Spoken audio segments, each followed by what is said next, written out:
Okay, hello everyone. In this video, we're going to be talking about tone and word choice and things that may seem relatively minor, but they do have a really big impact on how effective you can be as a writer and whether or not you're perceived as professional or unprofessional.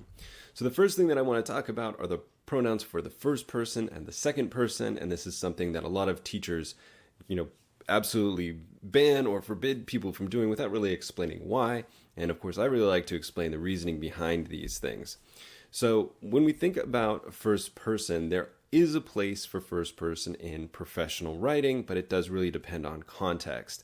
And I really would suggest that you avoid using first person unless you're speaking in some capacity as an expert, or if there's some reason that you really want to underline the fact that something is expressly your opinion. So when you can use it, or when you think you might be able to use it, I would encourage you to ask yourself these three questions. Number one, does the reader know who you are? Number two, does your personal background or experience contribute to your reader believing you? That is, to you being even more persuasive. And number three, is your direct opinion something that will improve the essay? A lot of the time people use first person just because it's comfortable and familiar, and we use it a lot in our daily speaking and maybe social media posts. But again, it's something that you should be aware of and really conservative about using that first person. And I think that, when we think about first person, we think about it as sharing our opinion, which is fantastic, but we have to think about when this is really important or when it's necessary to share our direct or personal opinion. Now, we can easily avoid this simply by rewording things. So in the first example, right, in my opinion, the story of the lottery is about a bunch of people that get together to throw stones at one another because of an outdated tradition. Okay, now I can simply take the "in my opinion" out of that and just say the lottery is about a bunch of people who throw stones at each other. Now, perfect, not necessarily, but again, you can see that it is more concise, more efficient, and probably even more persuasive as a result. Now, a real world example is this sort of idea that in, our day-to-day life, people give us advice. Now, as a parent, especially when I was first, our daughter was first born, our older daughter was first born, a lot of people wanted to give me advice about parenting, but a lot of that actually came from people who don't have kids. And I think that sometimes students get advice about how to study or what they should be doing with their lives, and it doesn't really take into account the fact that the adult's experience differs vastly from the student's experience because of time or opportunity and things like that. So again, when we think about advice, a lot of people say, I would do this if I were you, but they're really not speaking from a place of expertise. Now, in the same vein, we want to avoid the second person, and I would strongly encourage you to avoid the second person in most of your writing and communication, and I'll talk about that a little bit more, why I am using it in this video. Now, we use you a lot on social media, and it's very common to hear people using this in informal wording when they say you, and they really mean I, or maybe even just a person. So I would say, as a general rule of thumb, do not refer to your readers as you. This can really backfire on you because you don't know what the reader's experience is, and you don't know if the person reading the essay even agrees with you at the outset. So just avoid that second person, and the only time that you really should be doing that is when you're speaking to a specific person. And I'll talk about that in a second here. So in class, I might rely on an informality to say you should avoid the second person in your writing. But if I were writing this down, I would probably say something like students should avoid the second person in their writing because I don't know if the person reading the article is a student, so I don't want to refer to them as you. And yes, they are kind of silly rules or maybe even arbitrary, but if you've ever heard somebody use the phrase, you know what I mean, generally speaking, they have been unclear, or maybe what they've said has come across wrong and maybe even been insulting. And so this sort of you know what I mean is an attempt to cover that.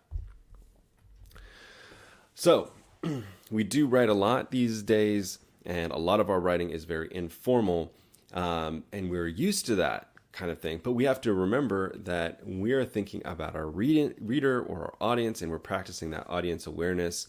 And we have to be thinking about how they interpret the message that we're conveying, at least to the best of our ability.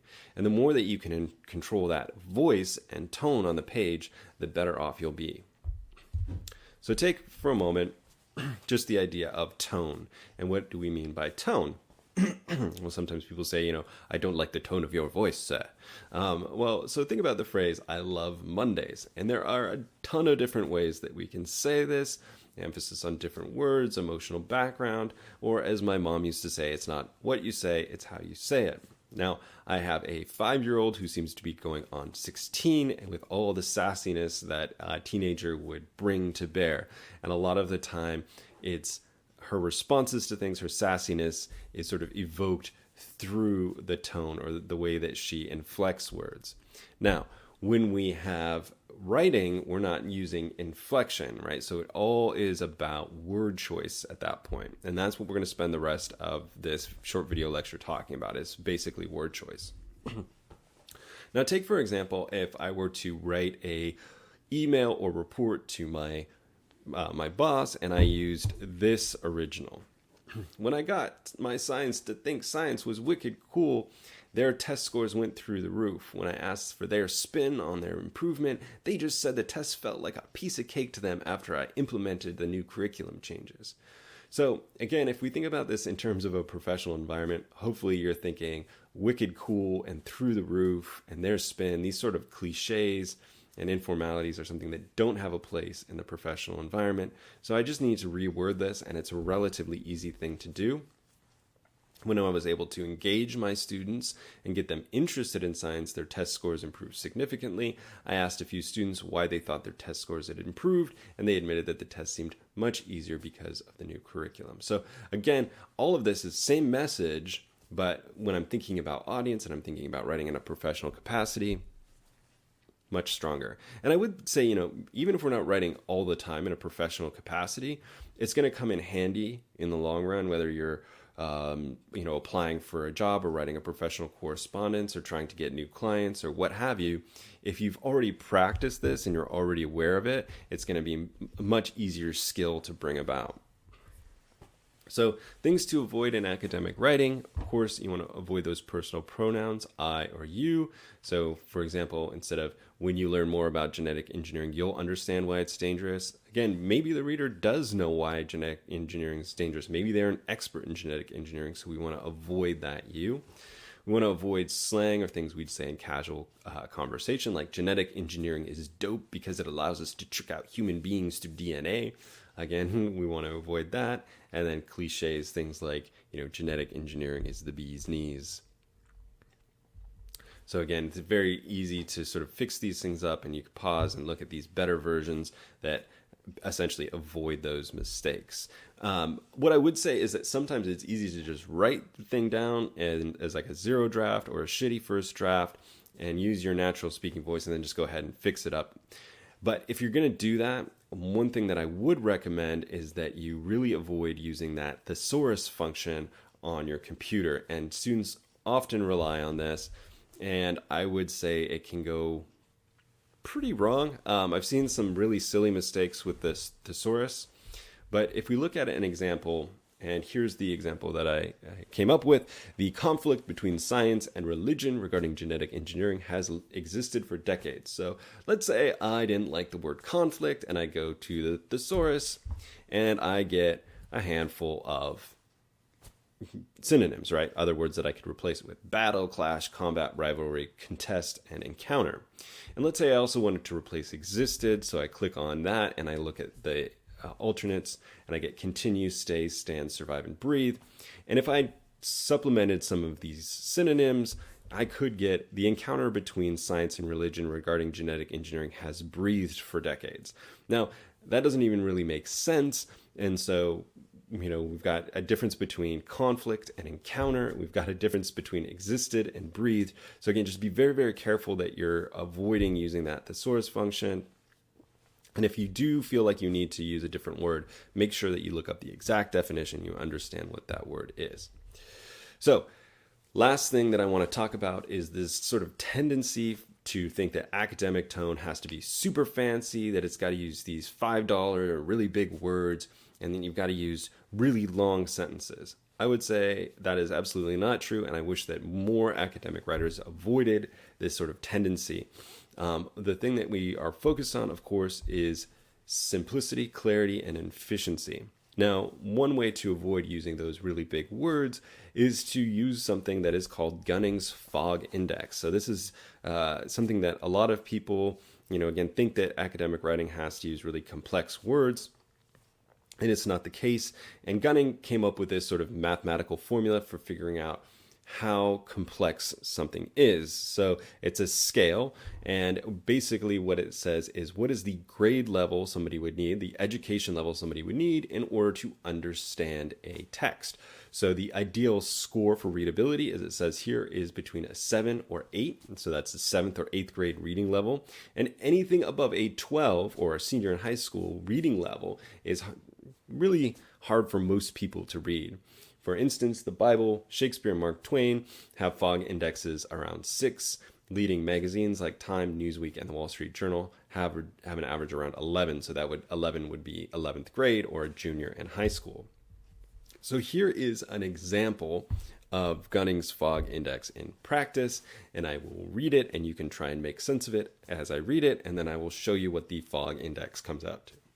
So, excessive use of polysyllabic locution by eminent dissertators renders their presentations opaque. Whether the intention is to portray perspicacity or profundity is open to conjecture. Regrettably, all they achieve is an obtuse allocution abounding in ambiguity and pretentiousness. The hypothesis is strengthened by prolixity, which at times renders the exposition of what could be an interesting, interactive, and praiseworthy communication into tedious soliloquy. Surely the moment is auspicious for communication to be circumscribed by certain dicta, viz., that is not simply portray the eruditional abilities of the paragon, but that it act as an instrument for the transmission of enlightenment. Okay, now, hopefully you got what that was talking about. It's actually kind of self-referential, talking about not using big words and trying to keep things a little bit more simple. Now, the fog index for this would be a 19.7. So if you take for the, what I was talking about on the previous slide, that a index of 12 would be a senior in high school. So 12, so 16 would be somebody who graduated from college. So we're at 4 above that. So we're looking at somebody with a master's degree or PhD level education, somebody that's spent approximately 20 years going to school. So that makes it very difficult to read. Now, there are definitely academics out there who write this way, and I don't know why they do. They definitely shouldn't if they want to be clear and concise and effective. Because if we think about this, clear writing is good writing, right? We want to communicate. We want to make sure that our audience understands what we're trying to explain. The more steps that we can take by being aware of our audience, by being aware of our wording, by being aware of our tone, the more clear we can be and the more persuasive and effective we can be in the long run. So there you go. I hope that helps. If you have any questions, comments, concerns, jokes, memes, or recipes, please let me know. Otherwise, I'll talk to you all later.